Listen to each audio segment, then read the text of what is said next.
One of these hands has a fishing reel in it. Can you guess which one it is? If you guess this one, you're correct. Look at that little thing. Little Bronson Scout 902. But if you guessed this one, you were also right. This one is also made by Bronson, basically the same reel. This one's called the Wasp X1 or X12W. And the only difference I see from the exterior, and I'm going to assume that that's the only difference altogether, is that this one has a typical Bronson handle on it, kind of arched and has a little engraving there, those little engraved lines there. And this one is an original reel to the Wasp, or original crank to the Wasp, but that one's different. But other than that, that's the only difference I can see. So the Bronson Scout 902 was introduced in 1963 and was continued till the end of the 60s. And the Wasp, I would assume, has a similar date range, but this one is basically a trade reel, and they were made for the Keystone Corporation out of Chicago.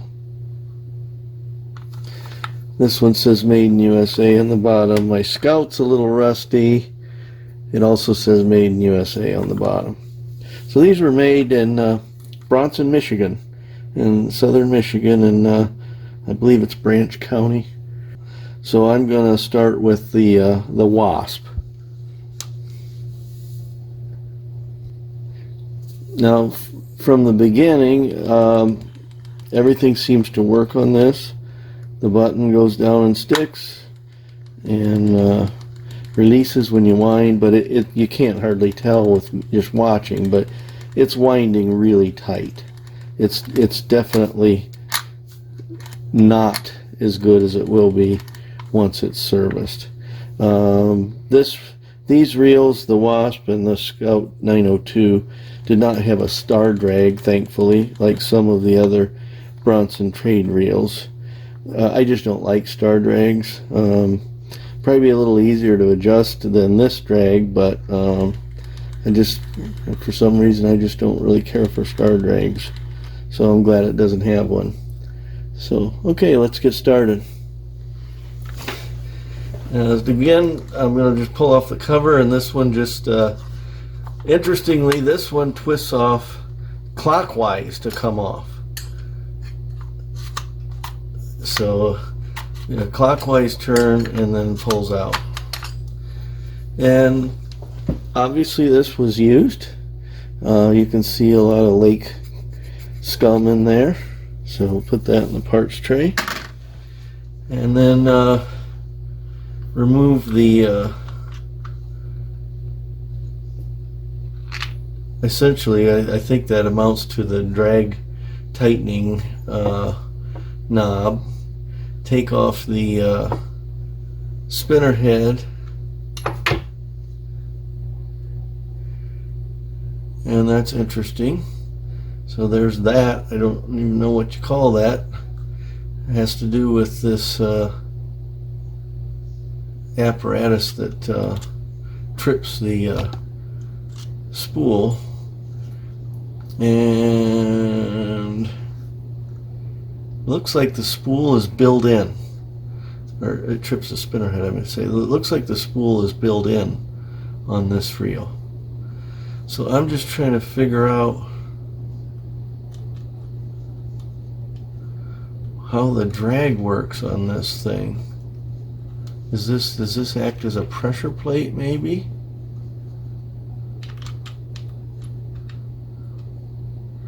But I don't know what it's going to put pressure. I guess maybe it just puts pressure on the spinner head when you tighten that. When you tighten this down, maybe it just puts pressure on the spinner head, because that must be the drag ring there. That's the drag ring there. So the drag is on the spinner head because the spool is part of the body.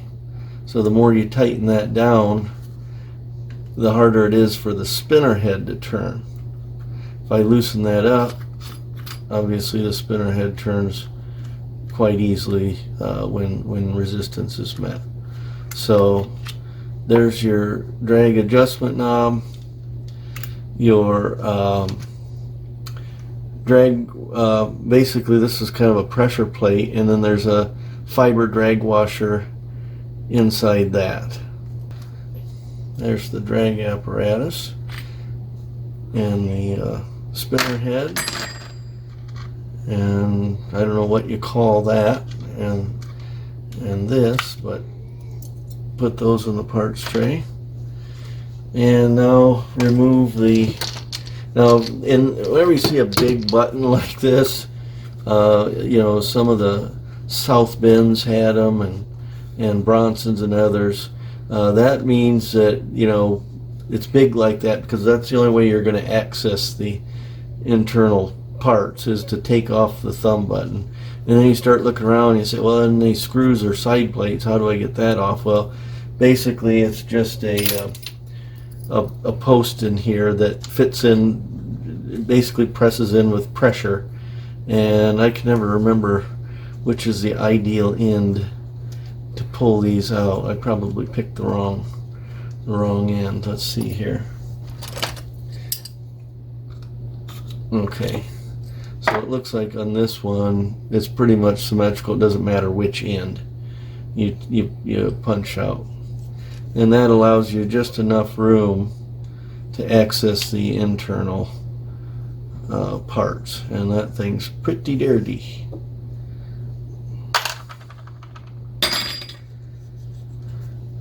Okay, we should be able to pull out the axle shaft now.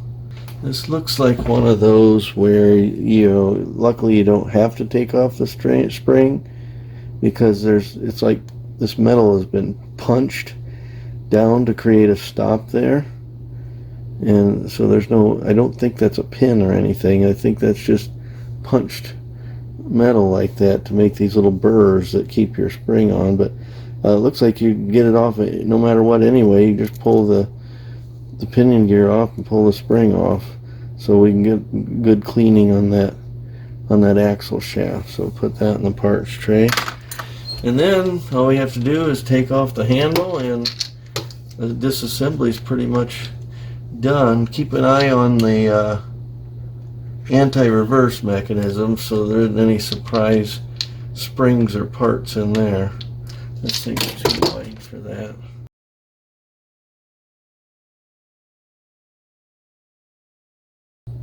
Okay, so there's the handle, and then there's of course a screw, and then there's a lock washer. So handle, lock washer, screw, or technically bolt, but and then there is a spring in there. This is what's causing it to wind tight. This is all nasty grease in there that's got it bound up. But you have a spring in there, and then you have this apparatus.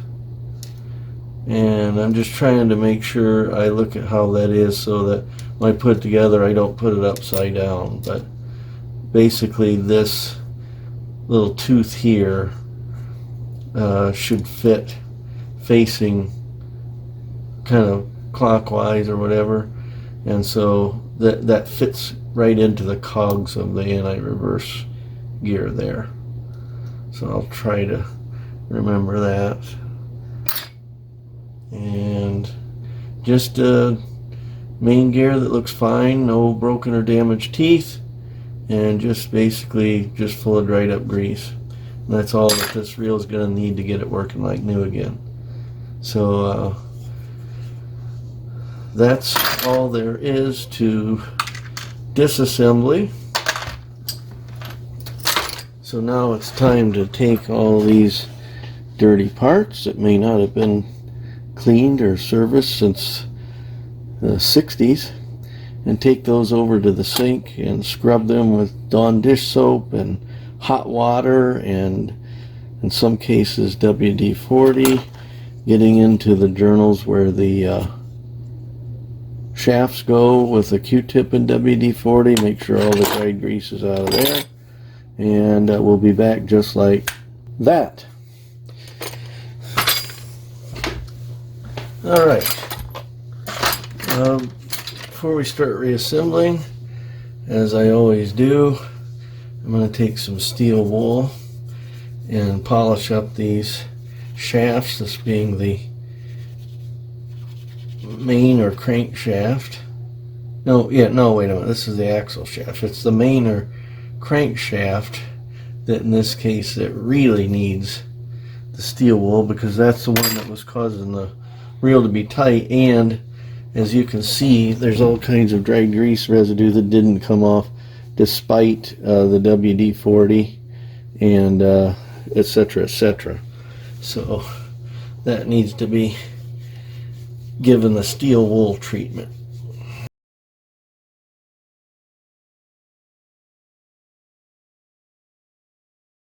And I don't know what happened in there. I think it looks to me like this case may have been cracked and somebody put epoxy in there to glue it. Okay, let me get my pointer here.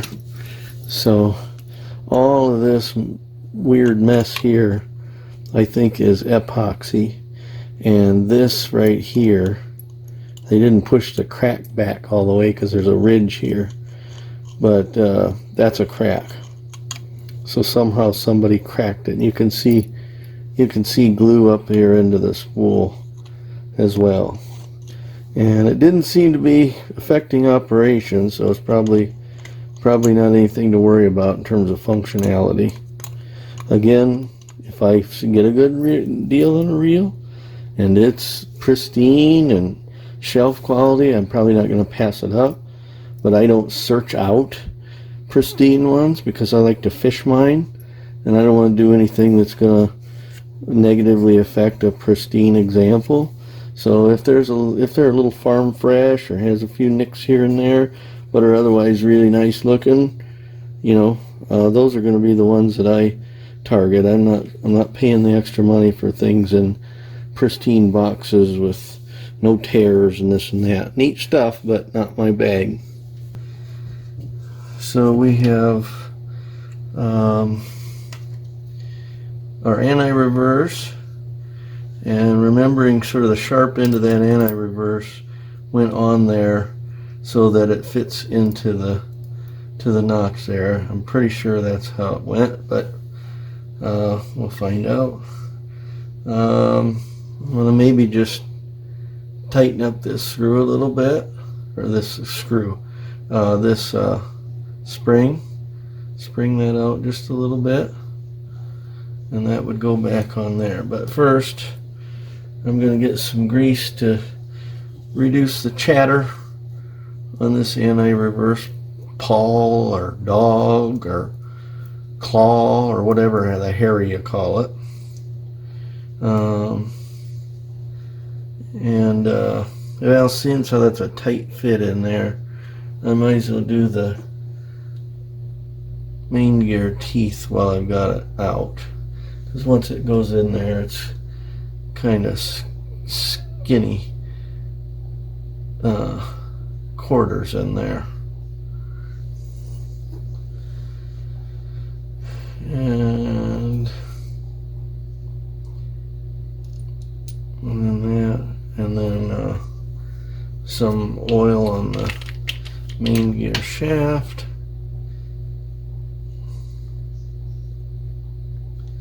And then our little spring. And then winkle that thing in there.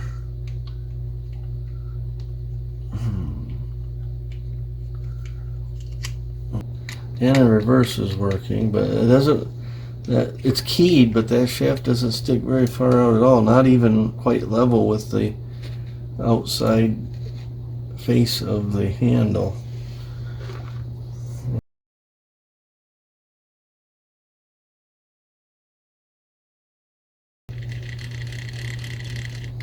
Alright, so now a little bit of lubrication in the knob on the crank.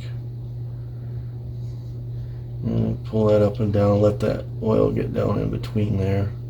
Spin that around.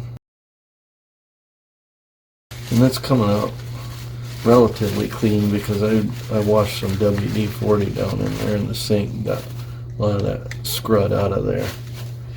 Alright, now to reassemble the axle shaft, put our spring on, and then the pinion gear is also keyed there, so there's a channel on the axle shaft, and then there's a little keyway type deal there, a little tab that comes out, and then that slides on that shaft like that. So put a little bit of oil here and down in the channel, and insert that, and then we're ready to, well, we gotta grease it, and we're ready to put that back into place. But most of that's taken care of. So, well, if I didn't know any better, looking at this thing, usually there's like some splines on there on one end, but if I didn't know any better, I would say that that was a track connector for a standard gauge Lionel train track, model train track. That's what it looks like. And it doesn't fit very tightly in there, so that's something one would have to keep an eye on. Now theoretically, I mean, I guess it makes sense. I've never been really crazy, you know, or attentive to it, but most people, I guess, put a little oil where the button contacts the end of the axle shaft.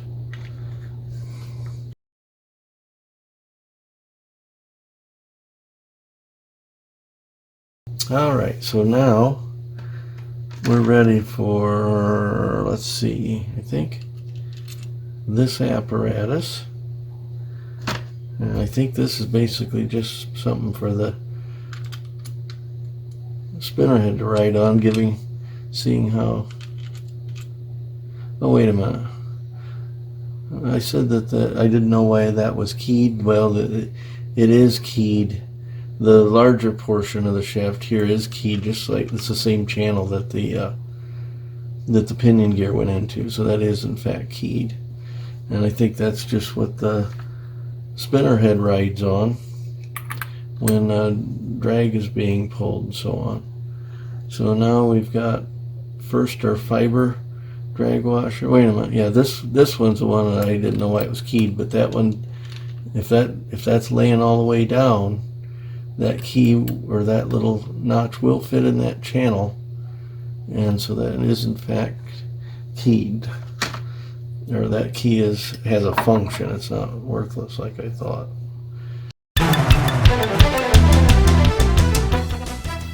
We interrupt this video with a special news bulletin.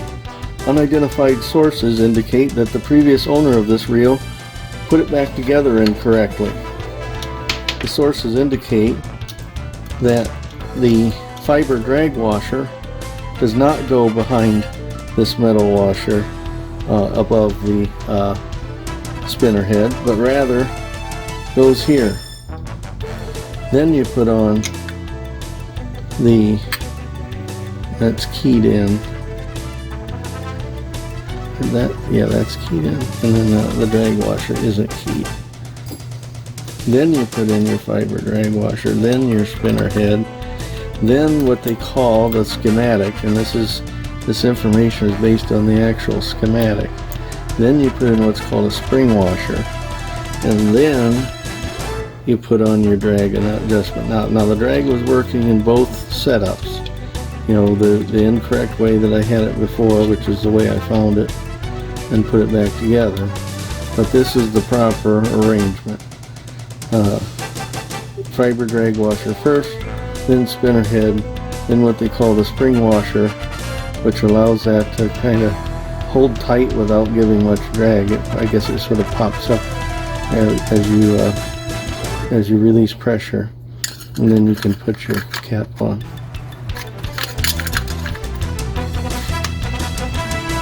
We now return you to your regular scheduled programming. So, boy, that's another thing where you wonder if, of course, if your drag isn't all the way tight, then this is relatively loose on there, but I guess there's enough thread that it's not likely to just kind of work its way off. But drag's working fine. Here you can't hardly turn it.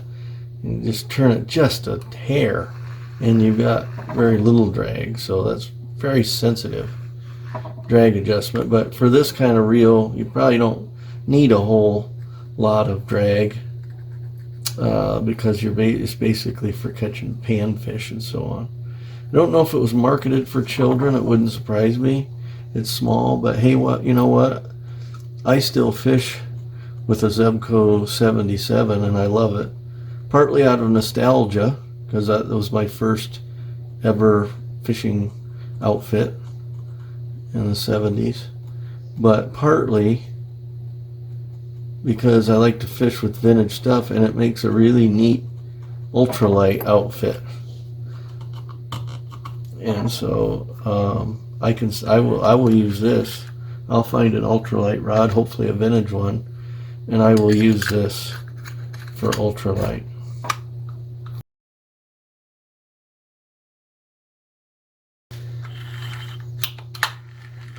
Working much better now.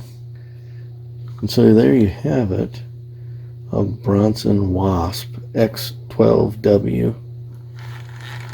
Made as basically, even though it does say made by Bronson on it, was basically made, this particular model was made to be sold, made for Keystone, to be sold by Keystone Corporation out of Chicago. If you want some bonus footage, so basically when I service a reel, I'm doing it for my own purposes. When I get an old reel, first thing I do is service it or put it in line to be serviced. And I think, well, might as well do a video about it if I'm going to be doing it anyway. But I got to service this 902 whether I video it or not. And so for those of you that want bonus footage, I'm going to go ahead and service this one. If you don't want bonus footage, you can just hit the pause button and cancel out, and I'll see you next time. But for now, I'm going to move forward.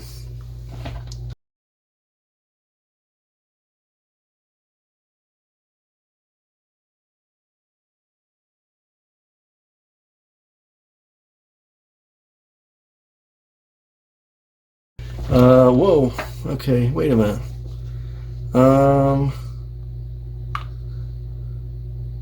This is different. So in the last one, now I don't know which way it's supposed to be, because somebody's probably gotten in there and monkeyed around with it. But on the last one, okay, this drag washer was inside that metal washer. There's that, and then you would put on, whoa, wait a minute, on the last one, that was on the outside of the spool, wasn't it? And on this one, I found it inside, didn't I? Wait a minute, I found it inside. Where's that other thing? Oh, there it is. And this one, it was set up like that.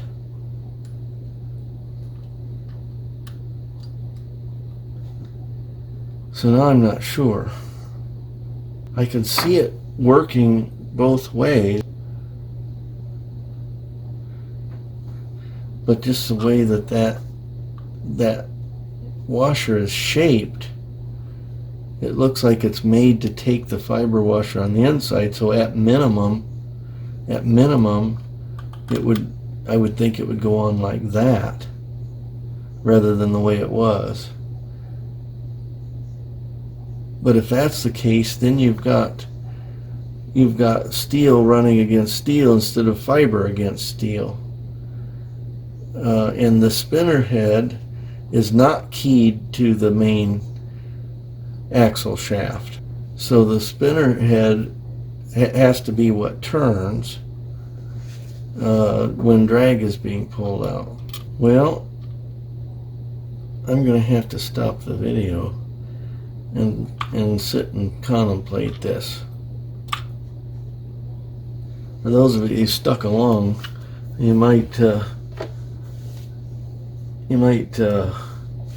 be glad you did, because there may be a mistake on that last one. Okay, so believe it or not, I managed to find a schematic for the Scout 902.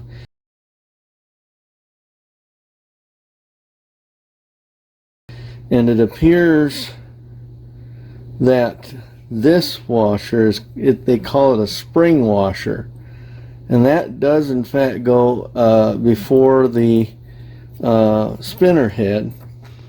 And this washer, unfortunately, I'm guessing I've got it right, but they simply call this a washer. And so apparently, and I'll put the diagram up here, but apparently it goes, the line pickup release, then it goes, get on there, then you go to this, and that keys in, then you go to your fiber drag washer,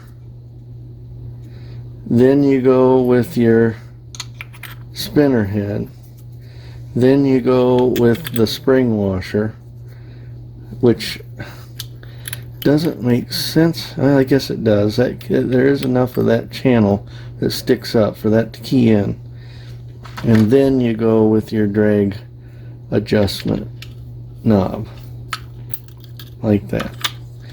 Now the drag was working on the other one, so it worked the way it was set up, but it wasn't correct. So the one on the Wasp isn't correct, because the one on the Wasp, I had the fiber drag washer underneath the spring washer, and it's supposed to go on the other side.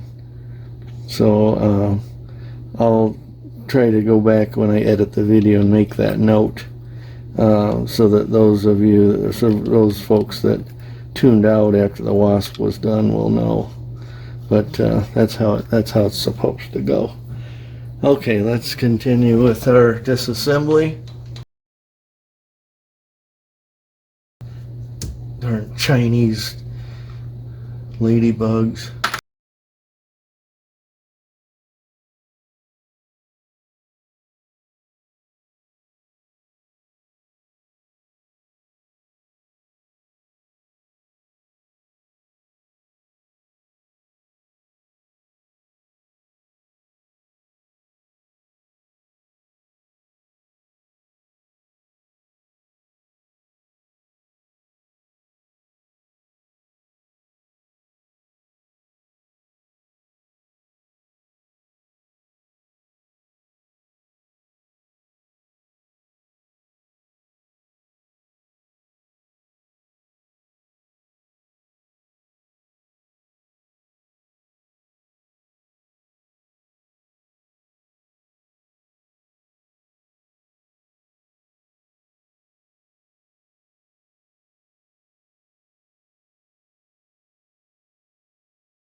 That thing's keyed too.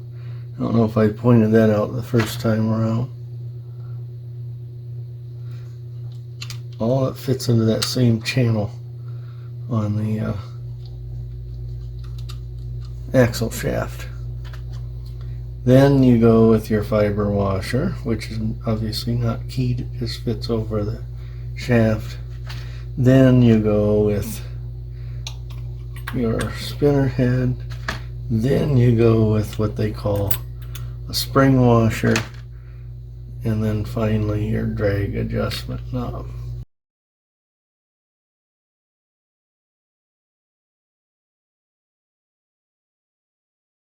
So there you have it. There's your Bronson Scout 902, introduced in 1963, and remained as exclusively Bronson until at least the late 60s, if not early 70s, before it became exclusively True Temper. And then, of course, there's the trade rail version made for the Keystone Corporation from Chicago, about the same vintage. The only thing I've noticed different at all between these, and I know they are both the correct handles, is that the Wasp has a different handle, and the Bronson has a more traditional Bronson style handle. That's the only difference that I can find between them. Okay, thanks for watching.